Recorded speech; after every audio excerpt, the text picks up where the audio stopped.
ادارہ عکس و آواز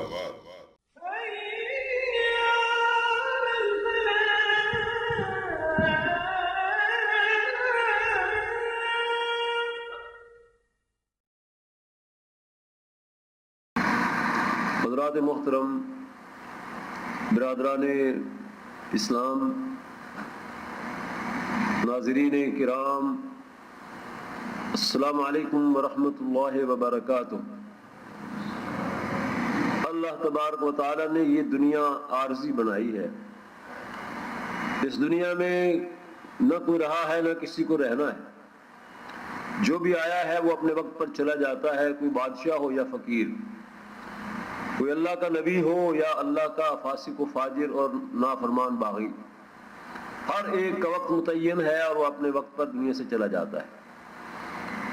جو شخص اس دنیا کے اندر اللہ کے احکام کے تابع زندگی گزارتا ہے، اپنے قلب و نظر کو پاکیزہ کرتا ہے، اپنے عمل اور کردار کو اللہ کی مرضی کے تابع کر دیتا ہے، وہ جنت میں جائے گا۔ اور جو اللہ کی نافرمانی اور بغاوت پر اپنی زندگی گزارتا ہے اور اللہ اور بندوں کے حقوق پامال کرتا رہتا ہے، وہ دوزخ میں جائے گا۔ یہ دونوں راستے اللہ تبارک و تعالیٰ نے واضح کر دیے۔ اس دنیا کے اندر آدمی جنت بھی اپنی بنا سکتا ہے اور دوزخ بھی اپنے سر لے سکتا ہے۔ یہ دنیا امتحان گاہ ہے اور آخرت میں اس کا بدلہ ملنا ہے اور اس کا نتیجہ نکلنا ہے۔ اس امتحان کا نتیجہ اس دنیا کے اندر نہیں نکلتا، یہ آخرت میں نکلے گا۔ اللہ تبارک و تعالیٰ نے فرمایا ہے کہ تم میں سے ہر ایک متنفس کو موت کا ذائقہ چکھنا ہے، اور ہر ایک کو اس کے وقت کے اوپر موت آ کر اللہ کے دربار میں لے جائے گی، اسے حاضر ہونا پڑے گا۔ جو کچھ اس نے کمایا ہے وہی لے کر وہاں جائے گا اور اس کے مطابق پھر اسے پورا پورا بدلہ دیا جائے گا۔ نہ کسی کے ساتھ ظلم و زیادتی ہوگی اور نہ کسی کا حق چھینا جائے گا۔ اس روز جو دوزخ کی آگ سے بچا لیا گیا اور جنت میں داخل کر دیا گیا، یقیناً وہ کامیاب ہے، اور رہی یہ دنیا اور اس کا مال و متاع تو یہ دھوکے کا سامان ہے۔ حدیث میں نبی مہربان صلی اللہ علیہ وسلم نے ارشاد فرمایا کہ جو شخص دنیا سے محبت کرتا ہے وہ آخرت کو فراموش کر دیتا ہے۔ دنیا اس کے دل پر سوار ہو جاتی ہے، دنیا کی سواری بن جاتا ہے۔ حالانکہ مومن کو تو دنیا کا راکب بنایا گیا ہے، مرکب نہیں بنایا گیا۔ دنیا اس کے اوپر سوار ہو جاتی ہے اور وہ اپنی آخرت کو برباد کر لیتا ہے، اور اسے پتہ بھی نہیں چلتا کہ وہ کیا کر رہا ہے۔ اور جو آخرت سے محبت کرتا ہے وہ ذمہ دارانہ زندگی گزارتا ہے، وہ قدم پھونک پھونک کے رکھتا ہے، وہ اللہ کی رضا دیکھنے کے بعد پھر کوئی فیصلہ کرتا ہے اور اللہ کی رضا کے خلاف جانے سے ڈرتا ہے۔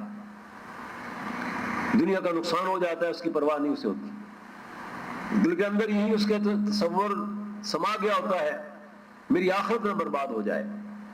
دنیا کا کیا ہے، دنیا میں کوئی نقصان بھی ہو گیا تو کوئی پرواہ نہیں ہے۔ یہ بندہ مومن کی شان ہے۔ نبی مہربان صلی اللہ علیہ وسلم کے صحابہ کرام وہ جنت کے طلبگار تھے، اور آپ کے سچے پیروکار دنیا کے ہر خطے میں اور تاریخ کے ہر دور میں جنت ہی کے طلبگار رہے ہیں، اور وہ خوش نصیب ہیں جو جنت کے طلبگار ہیں۔ وَقَلِيلٌ مِّنْ عِبَادِيَ الشَّكُورُ، یہ ٹھیک ہے کہ اللہ کے یہ شکر گزار بندے تھوڑے ہوتے ہیں، لیکن یہ تھوڑے ہی حاصل کائنات ہیں، یہ تھوڑے ہی اللہ کے محبوب ہیں۔ نبی مہربان صلی اللہ علیہ وسلم کی مجلس میں حضرت انس بن مالک رضی اللہ تعالیٰ عنہ راوی ہیں کہ حضور کی مجلس میں ہم بیٹھے تھے، اور یہ مجلس کہاں تھی؟ مسجد نبوی کے اندر تھی۔ تو حضور صلی اللہ علیہ وسلم نے فرمایا کہ ابھی تمہاری مجلس میں ایک آدمی داخل ہوگا، وہ سیدھا جنت میں جانے والا ہے۔ ہم منتظر تھے اور ہم بڑے متجسس تھے اور شوق تھا کہ دیکھیں کون ہے۔ تو تھوڑی دیر کے بعد ایک انصاری صحابی تازہ وضو کیے ہوئے، ان کی داڑھی بالوں سے پانی کے قطرے گر رہے تھے، اور اپنے ہاتھ میں اپنے نالین پکڑے ہوئے وہ مجلس کے اندر حاضر ہوئے۔ لوگوں کو بڑا رشک آیا ان کے اوپر، دوسرے دن حضور صلی اللہ علیہ وسلم اسی طرح مجلس میں بیٹھے تھے تو آپ نے فرمایا کہ ابھی تمہاری مجلس کے اندر ایک شخص آئے گا جو اللہ کا جنتی بندہ ہے. پھر کہتے ہیں کہ ہم انتظار میں تھے کہ کون آتا ہے، اور اس نے اتفاق کیا کہ اس روز بھی وہی انصاری صحابی اسی کیفیت میں مجلس کے اندر آئے. تیسرے دن پھر وہی مجلس کا منظر ہے، وہی حضور صلی اللہ علیہ وسلم تشریف فرما ہے، وہی صحابہ کرام آپ کی مجلس میں ہے کہ آپ نے پھر وہی بات کہی جو 2 دن پہلے کہی تھی. اور حضرت انس کہتے ہیں کہ ہم پھر دیکھ رہے تھے کہ آج کون آتا ہے، پھر وہی صحابی آئے. 3 دن جب ایسے ہو گئے تو حضرت عبداللہ ابن عمر ابن عاص رضی اللہ تعالیٰ عنہ جو بہت معروف صحابی ہیں اور بالکل ابتدائی دنوں میں مسلمان ہوئے، اور ان کا پورا گھرانہ، ان کا والد، ان کا دادا، پورا خاندان اسلام دشمن تھا، اور یہ بالکل ابتدا میں چھوٹی عمر میں مسلمان ہوئے تھے اور حضور کے بڑے محبوب تھے. اور ان کا یہ اعزاز ہے کہ حضور کی زندگی میں حدیث لکھنے سے منع کیا گیا تھا کہ قرآن کے ساتھ گڑبڑ نہ ہو جائے کہیں. صرف کتابت وحی کا حکم تھا، وحی لکھی جاتی تھی، لیکن اس صحابی کو حضور نے حدیث لکھنے کی بھی اجازت دی تھی. یہ ان کا پورے صحابہ کی جماعت میں مقام ہے. اور انہوں نے جو حدیث لکھی تھی اور انہوں نے حضور صلی اللہ علیہ وسلم سے اجازت مانگی تو آپ نے یہی بات کہی کہ قرآن نازل ہو رہا ہے، ایسا نہ ہو کہ وحی اور میری گفتگو کو تم آپس میں گڑبڑ کر دو. تو عرض کیا کہ نہیں یا رسول اللہ ایسا نہیں ہوگا. انہوں نے جو کتاب یا حدیث کا جو مجموعہ لکھا تھا، لکھنے کے بعد اس کو ایک مٹکے کے اندر ڈال دیتے تھے، کھجور کے پتوں پر لکھتے تھے یا کسی چمڑے پر لکھتے تھے، کسی چیز پر بھی لکھتے تھے. اور پھر بعد میں الصادقہ کے نام سے یہ حدیث کا سب سے پہلا مجموعہ ہے. الصادقہ، سچی کتاب، سچا مجموعہ، سچی تحریر. ان کو بڑا شوق تھا جنت میں جانے کا، ظاہر سب صحابہ کرام کو تھا، لیکن یہ بہت زیادہ جنت کے متلاشی تھے. ان کو شوق ہوا کہ میں اپنے اس بھائی کے حالات معلوم کروں کہ ان کے اندر کیا خوبیاں اور کیا نیکیاں ہیں. ہم دنیا کے اندر کسی کو مالدار دیکھتے ہیں، کسی کو بڑی شان و شوکت والا دیکھتے ہیں، تو تجسس ہوتا ہے کہ یہ کیسے اس پوزیشن کے اوپر گیا. صحابہ کرام کو یہ کبھی نہیں ہوتا تھا. تو کیسر اور کسرا کو پرے کاں کے برابر حیثیت نہیں دیتے تھے. ان کی تمنا اور آرزو یہ ہوا کرتی تھی کہ اللہ کی رضا حاصل ہو جائے، جنت کے ہم حقدار اور مستحق بن جائیں. اس صحابی سے مجلس کے بعد کہنے لگے کہ میں 3 دن تک اپنے گھر میں نہیں جا سکتا، کوئی میری مشکل ہے، مجبوری ہے، تو کیا میں آپ کے ہاں ٹھہر جاؤں؟ اگر آپ اجازت دیں تو.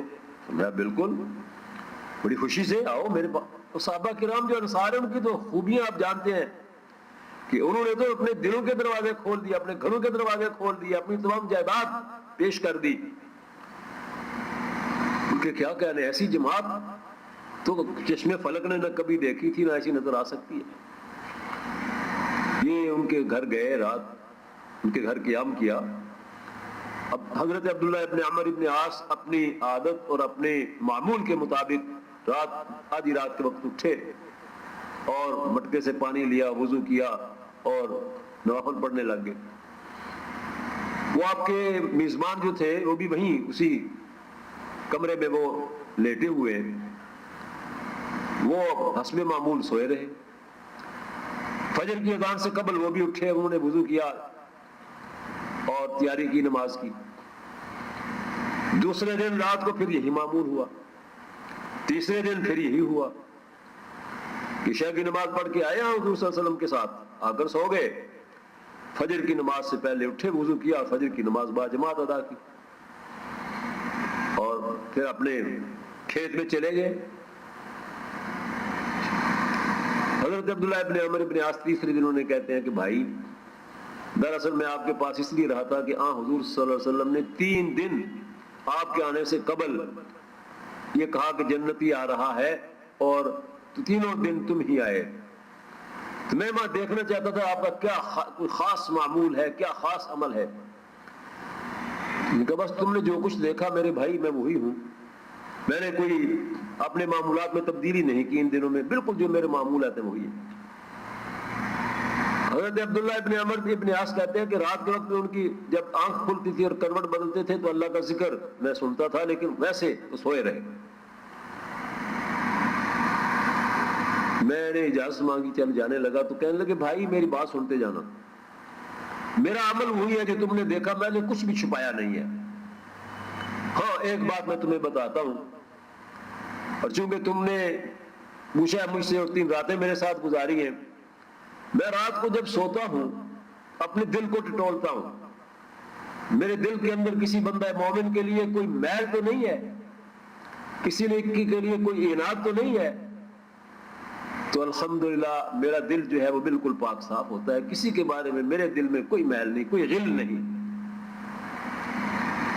بس یہ میرا تو عمل ہے اور کچھ بھی نہیں ہے، میں بالکل کسی بڑے عمل کا حامل نہیں ہوں. کہتے بس یہی بات ہے، یہی بات.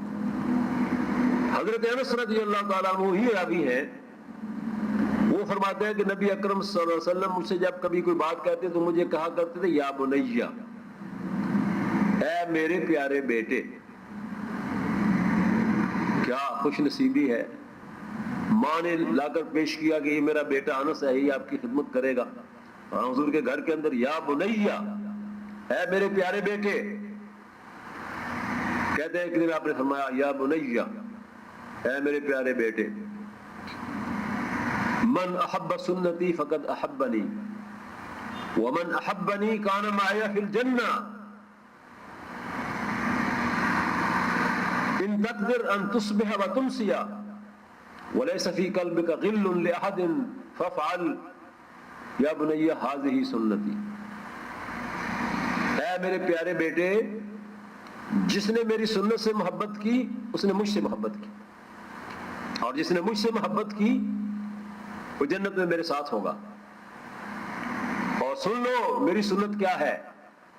فرمایا کہ تو اس حال میں صبح کر اور اس حال میں شام کر کہ تیرے دل میں کسی مومن کے لیے کسی کے لیے کوئی میل کچیل نہ ہو. اور فرمایا کہ اگر تو ایسا کرے گا تو تو میرے ساتھ ہوگا. نبی مہربان صلی اللہ علیہ وسلم کی صحابہ کرام کی ہی شان تھی. وہ اللہ کی خاطر محبت کرتے تھے، اللہ کی خاطر نفرت کرتے تھے. ان کی کسی کے ساتھ اگر کوئی نفرت تھی تو اپنی ذات کے لیے نہیں، یہاں تک کہ جنت کے طلبگار بندے علی بن ابی طالب رضی اللہ تعالیٰ عنہ کا یہ عمل تاریخ میں مذکور ہے. میدان جنگ کے اندر بدر سے لے کر آخری جنگ تک کارخائے نمایاں سر انجام دیے. جو کسی سے نہ ہو سکا وہ آپ نے کیا، جو کام کسی دوسرے سے نہ ہو سکا وہ حضرت علی کے ذریعے سے اللہ تعالیٰ نے کروایا. وہ مرحب کا قتل اور خیبر کے قلعے کی فتح، ایک میدان جنگ کے اندر ایک دشمن کے مقابلے پر لڑ رہے تھے. دشمن بڑا طاقتور تھا، بڑا ماہر جنگجو تھا. بڑی مشکل کے ساتھ اس پر قابو پایا اور اسے زمین پر جب گرا لیا اور تلوار سے اس کا گلا کاٹنے لگے تو بے بسی کی عالم میں اس دشمن نے آپ کے چہرے پر تھوک دیا. سیدنا علی بن ابی طالب رضی اللہ تعالیٰ عنہ نے اس کو چھوڑ دیا. کبھی ایسا ہوتا نہیں ہے میدان جنگ کے اندر، کہاں یہ ہوتا ہے. وہ جو جنگجو تھا اسے تعجب ہوا، حیرانی ہوئی.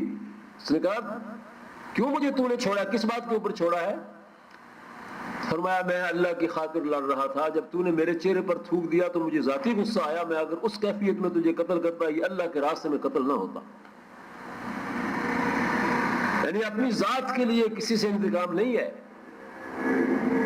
اب یہ سننا تھا کہ وہ بدترین جنگجو اور وہ بدترین دشمن جو ہے وہ فتح ہو گیا. پچھاڑنے کی بجائے فتح کرنا صحابہ کرام کا مقصد تھا، اور یہی مومن کی شان ہوتی ہے، مومن کا یہی کام ہوتا ہے. اس نے کلمہ پڑھ لیا. کیا عظیم مثال ہے. نبی مہربان صلی اللہ علیہ وسلم احد کے میدان میں شدید زخمی ہو گئے. اور آپ کا گھیرا تنگ کر لیا دشمنوں نے، اور آپ فرماتے ہیں کہ میں نے اس وقت دیکھا تو عمارہ نے مشکیزہ پھینک دیا اور اپنا خنجر نکال لیا، میں نے دائیں جانب دیکھا تو عمارہ دشمن سے برسر پیکار تھی، میں نے بائیں جانب دیکھا تو وہ دشمن سے لڑ رہی تھی۔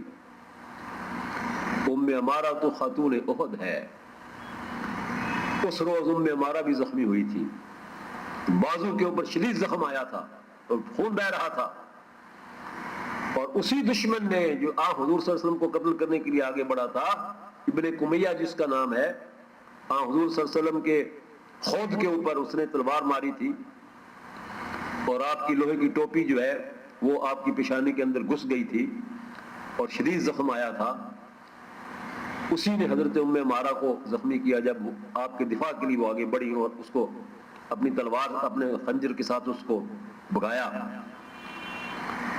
بھاگتے ہوئے اس نے حضرت عمارہ کے بازو کے اوپر اپنی تلوار کا وار کیا۔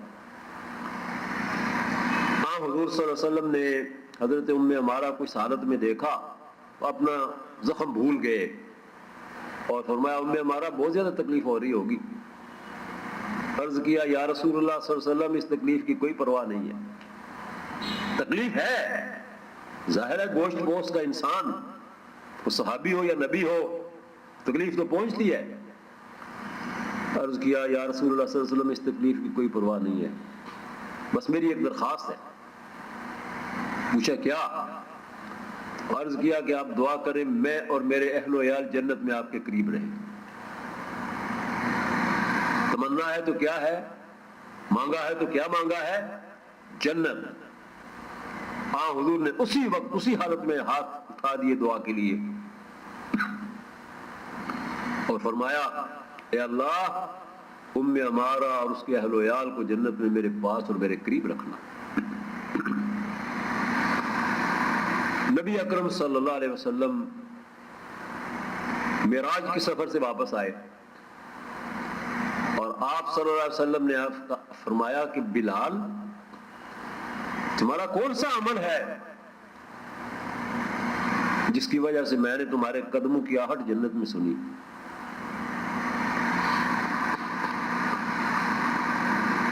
حضرت بلال رضی اللہ تعالیٰ عنہ نے یہ بات سنی، آپ نے اس واقعے کو یوں بیان فرمایا صحابہ کے سامنے، میں اور جبریل جا رہے تھے تو ایک تیسرے پاؤں کسی تیسرے شخص کی اور کسی تیسرے کے پاؤں کی آہٹ بھی سنائی دے رہی تھی۔ میں نے جبریل سے پوچھا جبریل یہ میں ہوں اور تم ہو کہ اور بھی پاؤں کی آہٹ سنائی دے رہی، کون ہے؟ تو کہا کہ اللہ کے رسول صلی اللہ علیہ وسلم بلال کے مکے کے اندر وہ رات کے پچھلے پیر اٹھا ہے، وضو کر رہا ہے، اس کے پاؤں کی آہٹ۔ عرض کیا یا رسول اللہ صلی اللہ علیہ وسلم میرا تو کوئی عمل نہیں ہے میں پیش کر سکوں، ہاں البتہ میں کوشش کرتا ہوں کہ ہر وقت باوضو رہوں اور اللہ کا ذکر کرتا رہوں تاکہ اللہ تعالیٰ قیامت کے دن مجھے عذاب سے بچا لے۔ حضرت عمر رضی اللہ تعالیٰ عنہ سے فرمایا کہ عمر جنت کے اندر میں نے محلات دیکھے تو ان محلات میں ایک محل ایسا تھا جو بہت ہی زیادہ خوبصورت تھا، میں اس محل کے پاس کھڑا ہو گیا اور میں نے جبریل سے پوچھا یہ محل کس کا ہے؟ تو جبریل نے کہا یہ عمر بن خطاب کا محل ہے۔ میرا جی چاہا کہ میں اس کے اندر جھانکوں، مجھے خیال آیا کہ عمر بڑا غیور ہے، اس لیے میں اس کے اندر نہیں جھانکا۔ حضرت عمر رضی اللہ تعالیٰ عنہ زاروں قطار رونے لگے اور عرض کیا یا رسول اللہ صلی اللہ علیہ وسلم میرے ماں باپ آپ پر قربان، کیا میں آپ کے بارے میں بھی ایسی بات سوچ سکتا ہوں؟ آپ نے سنا لیکن پھر بھی اے عمر میں نے تمہارے محل کو باہر سے دیکھا، اندر نہیں جھانکا۔ حضرت عمر رضی اللہ تعالی عنہ جنت کے طلبگار تھے اور وہ ہمیشہ یہی کہا کرتے تھے کہ اگر اللہ تبارک و تعالی نے اپنی رحمت سے مجھے دوزخ کی آگ سے بچا لیا اور اللہ تبارک و تعالی نے کہا کہ تمہارے اعمال جو ہیں ان کا حساب کتاب ہوا ہے، تم جہنم میں جانے کے سزاوار قرار نہیں پائے، لیکن تم جنت میں جانے کے حقدار بھی نہیں بنے، تمہارے اعمال برابر سرابر ہو گئے، تو کہا دوزخ کی آگ سے بچ جانے کی خوشی میں مجھے یہ بھی بات قبول ہوگی. یعنی دوزخ سے بچ جانے کی فکر جو ہے وہی جنتی لوگوں کی علامت ہے. اپنے آپ کو دوزخ سے بچاؤ، فرمایا دوزخ کی آگ سے اپنے آپ کو بچاؤ. قُوا أَنفُسَكُمْ وَأَهْلِيكُمْ نَارًا وَقُودُهَا النَّاسُ وَالْحِجَارَةُ، اپنے آپ کو اور اپنے اہل و عیال کو دوزخ کی آگ سے بچاؤ جس کا ایندھن پتھر اور انسان ہے. حضرت عمر رضی اللہ تعالیٰ عنہ خود اپنا حساب جس طرح سے کرتے تھے اور اپنے اہل و عیال کو جس طرح سے انہوں نے اللہ کے احکام کے تابع رہنے کے لیے پوری جدوجہد کی، ایک مرتبہ بیٹے کے ہاتھ میں ایک درم دیکھا، پوچھا یہ درم کہاں سے لیا ہے؟ کہا ابو موسیٰ اشعری نے دیا ہے. حضرت ابو موسیٰ اشعری رضی اللہ تعالیٰ عنہ بیت المال کا حساب کتاب رکھا کرتے تھے، اور بالکل جب سارا مال اللہ کے راستے میں اللہ کے بندوں تک پہنچ جاتا تھا اس کی صفائی کرتے تھے. بیت المال کی صفائی کر رہے تھے کہ ایک کونے میں ایک دینار ایک درم پڑا ہوا مل گیا. ایک درم تھا، چھوٹا بیٹا وہاں کھیل رہا تھا تو اس کو دے دیا. حضرت ابو موسیٰ اشعری کو بلا لیا. دیکھیے ایک درہم بین باز کا کہتے ہیں بچے کا دل نہیں دکھانا ہے. ہاں ٹھیک ہے، بچے کا دل بالکل نہیں دکھانا چاہیے، بچوں کی آرزویں پوری کرنی چاہیے، بچوں کی نیک اور اچھی اور جائز خواہشات جو ہے وہ پوری کرنا ضروری ہے، ان کو خوش رکھنا چاہیے. لیکن حضرت عمر رضی اللہ تعالیٰ عنہ نے حضرت ابو موسیٰ اشعری کو بلا کر کہا کہ آل عمر سے تمہیں کیا دشمنی ہے کہ مسلمانوں کا درہم جو ہے، پوری امت مسلمہ کا درہم، وہ تم نے عمر کے بیٹے کو دے دیا. اس کا کیا حق ہے اس کے اوپر؟ وہ درہم لیا اپنے بیٹے سے پیار اور محبت کے ساتھ، یعنی کوئی چپت مار کے نہیں، جھڑکی دے کر نہیں. کہا بیٹے یہ درہم ہمارا نہیں ہے، اور حضرت ابو موسیٰ اشعری کو دے دیا کہ اس کو حساب کتاب کے اندر رکھو. رات کے پچھلے پیر جب مدینہ کے اندر چکر لگایا کرتے تھے تو بلال کی اذان سے اور عبداللہ ابن ام مکتوم کی اذان سے بہت پہلے گھر پہنچ جاتے تھے، اور سب گھر والوں کو، بال بچوں کو، اپنی اہلیہ کو، بیویوں کو جگاتے تھے کہ اللہ کی طرف سے انعامات بانٹے جا رہے ہیں، اٹھو اللہ کے سامنے حاضری دو. نبی اکرم صلی اللہ علیہ وسلم کے صحابہ کی مثالیں میں اس لیے عرض کر رہا ہوں کہ وہی ہمارے لیے اسوہ ہیں. بعد کے اعتبار میں آج کے دور میں بھی الحمدللہ ایسے اللہ کے ولی ہیں، دنیا دار ان کو نہیں پہچانتے. وہ کسی مجلس کے اندر اگر آتے ہیں کوئی ان کو توجہ نہیں دیتا، کئی دن غیر حاضر ہو جائے تو کوئی پوچھتا بھی نہیں. اور حدیث میں بھی فرمایا گیا کہ اللہ کے کچھ بندے ایسے ہوتے ہیں، آج بھی ہیں، ہر بستی کے اندر ہوتے ہیں، جنت کے طلبگار ہوتے ہیں. اخبارات میں ان کے بیانات نہیں آتے، ٹی وی پر ان کی تصویریں نہیں آتی، دنیا ان کو نہیں جانتی.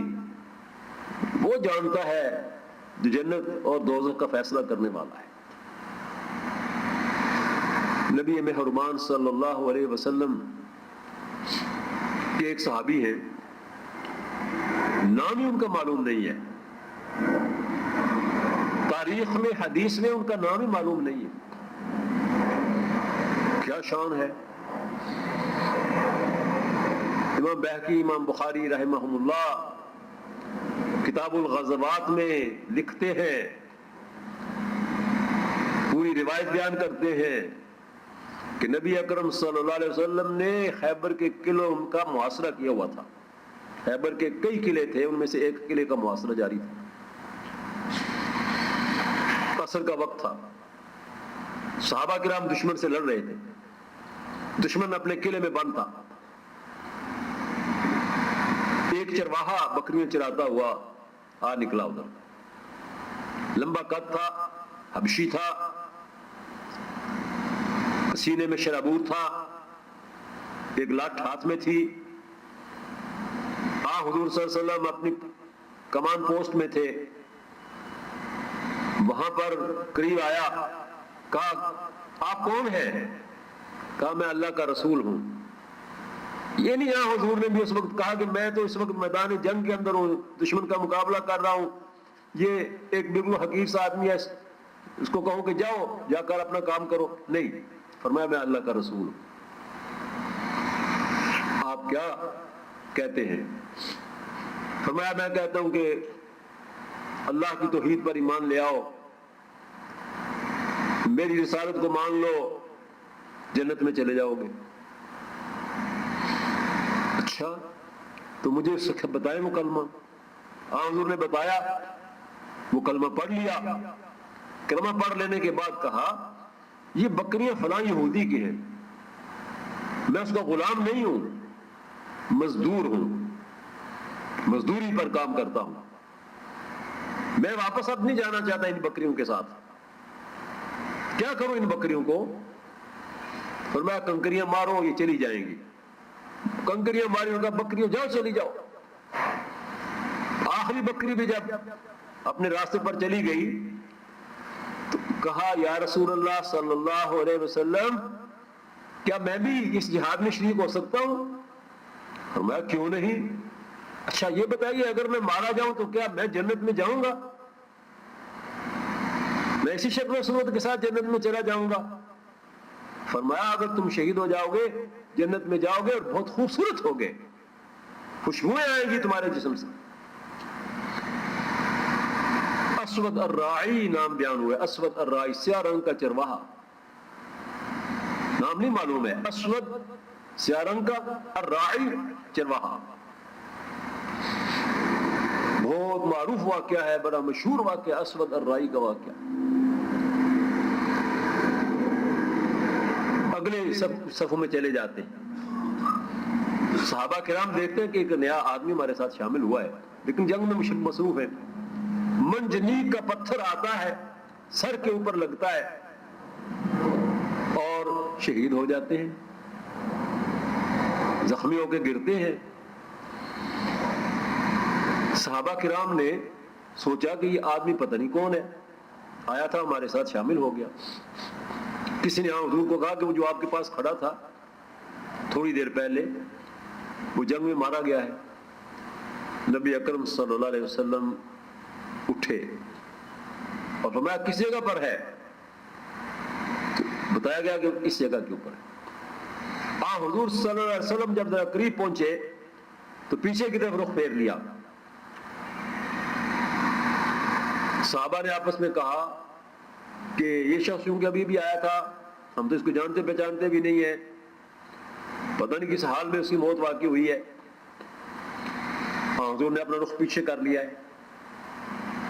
نبی اکرم صلی اللہ علیہ وسلم نے جب یہ باتیں سنی تو آپ نے فرمایا سنو, خدا کی قسم جب میں آیا تو جنت سے حوریں اس کے استقبال کے لیے آ چکی تھیں, وہ اس کی حوریں تھیں.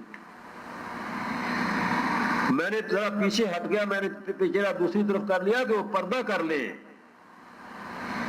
اور میں پردہ کر لیا تو پھر میں آگے آیا. اور صحابہ رش کرتے تھے کہ ایسا آدمی جس نے کوئی نماز نہیں پڑھی, کیونکہ نماز کا موقع ہی نہیں ملا, کوئی روزہ نہیں رکھا, حج نہیں کیا, زکوٰۃ نہیں دی, آیا کلمہ پڑھا,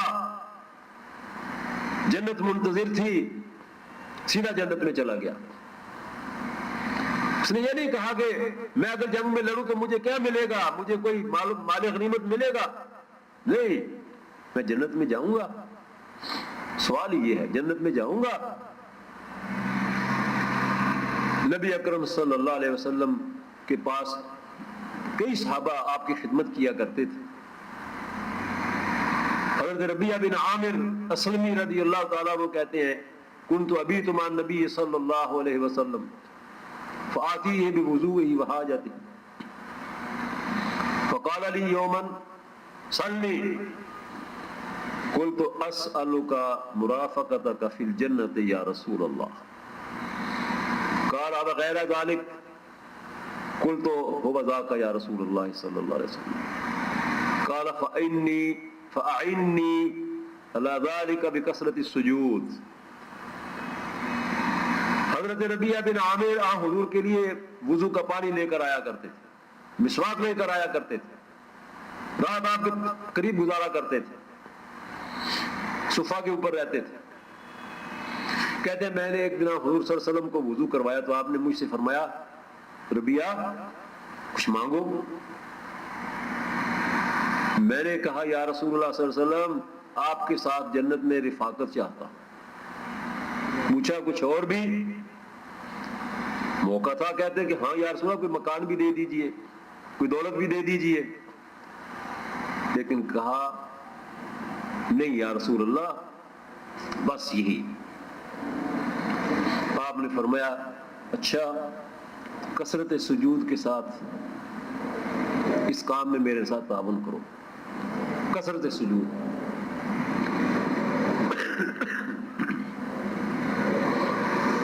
صحابہ کرام رضوان اللہ علیہم اجمعین اور صحابیات کی شان یہی تھی. نبی اکرم صلی اللہ علیہ وسلم نے ارشاد فرمایا کہ مومن جنت کے لیے بے قرار ہوتا ہے. مومن واقعی وہی ہے جو جنت کے لیے بے قرار, جنت میں چلا جاؤں. اپنے کردار کو, اپنے اعمال کو, اپنی سوچ کو, اپنی نظر کو سنت کے تابع کرنا یہ جنت میں جانے کے لیے ضروری ہے. بعض تمنائیں پالنا اس سے بات نہیں بنتی ہے. تمنائیں پالنا بھی اچھی بات ہے, لیکن ان تمناؤں کے پیچھے اعمال بھی ہونے چاہیے, کاوش بھی ہونی چاہیے, اللہ سے توفیق بھی مانگنی چاہیے. اللہ تبارک و تعالیٰ فرماتا ہے کہ قیامت کے دن جب یہ لوگ جنت میں چلے جائیں گے تو کیا کہیں گے؟ قالوا الحمد للہ الذی ہدانا لہذا وما كنا لنهتدی لولا ان ہدانا اللہ ونزعنا ما فی صدورهم من غل تجری من تحتهم الانہار. دنیا کے اندر دو مومنین کے درمیان اگر کسی بات کے اوپر کچھ تھوڑا بہت رنجش بھی تھی, جنت کے اندر وہ رنجش دلوں سے نکال دی جائے گی. یاد ہی نہیں ہوگا کہ میں فلاں شخص کے ساتھ جنتی جو تھا اس کے ساتھ کبھی لڑا تھا, نکل جائے گی دلوں سے. یہ پکار اٹھیں گے, تعریف ہے اللہ کے لیے. یہ نہیں کہیں گے اعمال تھے ہمارے, اللہ کہے گا تمہارے اعمال نے تمہیں جنت میں بھیج دیا ہے, اللہ یہ کہے گا. اور جنتی کیا کہیں گے؟ اللہ تبارک و تعالیٰ نے ہدایت دی تھی. اور حقیقت یہی ہے دوستو, بندہ کچھ بھی نہیں ہے. حدیث میں فرمایا گیا کہ بندہ اتنے نیک اعمال کرتا ہے کہ جنت سے اتنا قریب پہنچ جاتا ہے کہ اس کے جوتے کا تسمہ بھی اس کے جسم سے اتنا قریب نہیں ہے, اس کے پاؤں سے اتنا قریب نہیں ہے جتنا وہ جنت کے قریب ہے. لیکن آخر میں کسی ایسے فتنے میں مبتلا ہو جاتا ہے کہ دوزخ میں چلا جاتا ہے. اور کوئی شخص اتنا دوزخ کے قریب پہنچ جاتا ہے کہ اس کے جوتے کا تسمہ بھی اتنا قریب نہیں جتنی دوزخ اس کے قریب ہے. لیکن اللہ توفیق دیتا ہے, اللہ کی توفیق سے وہ ایسے اعمال کر لیتا ہے, ایسے راستے پر چل پڑتا ہے, سابقہ زندگی کی ساری چیزیں محو ہو جاتی ہیں اور وہ جنت میں چلا جاتا ہے. ہر وقت اللہ تبارک و تعالیٰ سے جنت مانگنی چاہیے. وہ کہیں گے اللہ تبارک و تعالیٰ کا شکر ہے, اسی نے ہمیں یہ راستہ دکھایا تھا, ہماری کیا حیثیت تھی, ہماری کیا قابلیت اور بہادری تھی. وما كنا لنهتدي لولا ان هدانا اللہ. اگر اللہ تبارک و تعالیٰ کی رحمتیں ساتھ نہ ہوتی تو ہم یہ کچھ حاصل نہ کر سکتے. وقال الحمد للہ الذي اذهب عنا الحزن. اور کہیں گے شکر ہے اللہ تبارک و تعالیٰ, تیرا شکر ہے, ہم تیرے لیے ہے, غم ہمارے دور ہو گئے. اللہ تبارک و تعالیٰ نے ہمیں ایمان کی دولت عطا فرمائی ہے. دوستو ایمان بہت بڑی نعمت ہے. ہدایت اللہ تبارک و تعالیٰ کا بہت بڑا عطیہ ہے. ہدایت قرآن سے ملتی ہے, ہدایت سنت سے ملتی ہے, ہدایت حضور صلی اللہ علیہ وسلم کے نقش پاک کو تلاش کرنے میں ملتی ہے. جنت میں جانے والے ان خوش نصیب لوگوں کی زندگیوں کو دیکھ کر اور اس کے مطابق اپنے آپ کو ڈھال لینے سے ملتی ہے. ان کے واقعات کو سنا دینا اور سن لینا، لکھ دینا اور پڑھ لینا یہ کافی نہیں ہے، وہ ہمارا لائحہ عمل بن جائیں، وہ ہماری زندگی کا مشن بن جائیں، وہ ہماری دوڑ دھوپ کا محور بن جائیں، پھر منزل آسان ہو جائے گی انشاءاللہ العزیز، اللہ کی رحمت سے، اللہ کی رحمت ڈھانپ لے گی۔ دنیا کی زندگی کے اندر ہر انسان جو ہے وہ محتاج ہے، اور دنیا کی ضروریات پوری کرنا اس کی ذمہ داری بھی ہے، اور نفس انسان کا جو ہے وہ انسان کو بہت غلط راستے پہ ڈالتا ہے۔ ابھی دنیا کما لو، بڑا وقت پڑا ہے، پھر نیک بن جانا، لیکن کون جانے کہ مہلت کتنی باقی ہے۔ وما تدری نفس ماذا تکسب غدا وما تدری نفس بأي أرض تموت ان اللہ علیم خبیر۔ کوئی بھی نہیں جانتا کہ اگلے لمحے کیا ہونے والا ہے، اور کسی کو بھی معلوم نہیں ہے کہ زمین کے کس جبے پر اس کی موت لکھی ہوئی ہے۔ فرمایا حاسبوا انفسکم قبل ان تحاسبوا، اپنا محاسبہ کرتے رہا کرو۔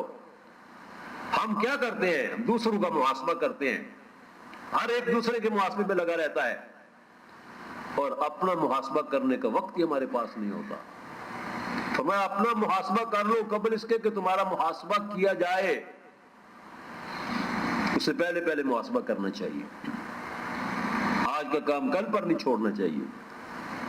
نبی اکرم صلی اللہ علیہ وسلم کی حدیث جو آپ صلی اللہ علیہ وسلم اپنے بستر پر لیٹنے کے وقت میں دعا پڑھا کرتے تھے، بسمک ربی وضعت جنبی وبک ارفعہ ان امسکت نفسی فرحمها وَإِنْ أَرْسَلْتَهَا فَاحْفَظْهَا بِمَا تَحْفَظُ بِهِ عِبَادَكَ الصَّالِحِينَ۔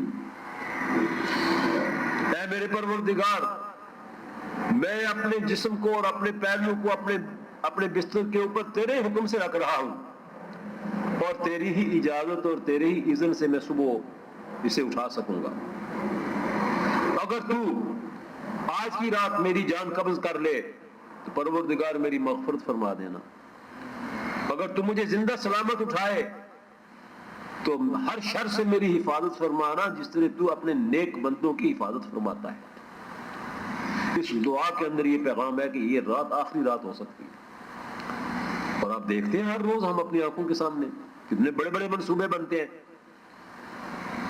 اور وقت آ جاتا ہے دادا میاں اور نانا میاں بیٹھے ہیں اور پوتا اور نواسا چلا گیا ہے، انتظار ان کے لیے ہے کہ بس اب ان کا بلاوا آیا چاہتا ہے، لیکن وہ بیٹھے ہیں اور جس کی بڑی تمنائیں اور آرزویں وہ چلا گیا ہے۔ اس لیے یہ کہنا کہ بڑھاپے میں توبہ کر لیں گے یہ درست نہیں ہے۔ در جوانی توبہ کردن شیوائے پیغمبری، وقت پیری گرگ ظالم میں شود پرہیزگار۔ ویسے تو توبہ کی جب بھی توفیق ملے اللہ کا شکر ہے، لیکن مومن کو اپنی جوانی کے لمحات میں اور جوانی کی بہاروں کے اندر یہ کام کرنا چاہیے۔ نبی مہربان صلی اللہ علیہ وسلم نے ایک حدیث میں ارشاد فرمایا کہ یہ دنیا رخت سفر باندھ کے جا رہی ہے، الدنیا راحلۃ ذاہبۃ، سامان سفر باندھ چکی ہے، جا رہی ہے، والآخرۃ راحلۃ آتیۃ، آخرت بھی اپنا سامان سفر باندھ کر، رخت سفر باندھ کر آ رہی ہے، یہ جا رہی ہے، وہ آ رہی ہے۔ وَلِكُلِّ وَاحِدَةٍ مِّنْهُمَا بَنُونَ، اور ان دونوں کے فرزند ہیں۔ کیا خوب مثال ہے، کچھ دنیا کے فرزند ہیں، کچھ آخرت کے فرزند ہیں۔ تو آپ نے یہ فرمایا کہ دنیا کے فرزند نہ بننا، رہنا ہے دنیا کے اندر، زندگی گزارنی ہے، لیکن دنیا کے فرزند نہ بن جانا، آخرت کے فرزند بننا۔ میرے دوستو، آج کے رات کا، آج کے اس پروگرام کا حقیقی جوہری پیغام یہی ہے کہ دنیا کی اس زندگی کے اندر اے مسافران راہ عدم، اپنے آپ کو تیار کرو کہ اس روز ہمارا نامہ اعمال ہمارے دائیں ہاتھ میں مل جائے۔ اس کے لیے تیاری بھی کرو، اس کے لیے کوشش بھی کرو، اس کے لیے اللہ کی توفیق بھی مانگو، میں اللہ تعالیٰ سے دعا گو ہوں کہ اللہ ہم سب کو جنت کا طلبگار بھی بنائے، اس کا حقدار بھی بنائے، اس کے لیے جدوجہد کرنے کی توفیق دے اور ہماری اس کاوش کو قبول فرما لے۔ وآخر دعوانا ان الحمد للہ رب العالمین۔ ادارہ عکس و آواز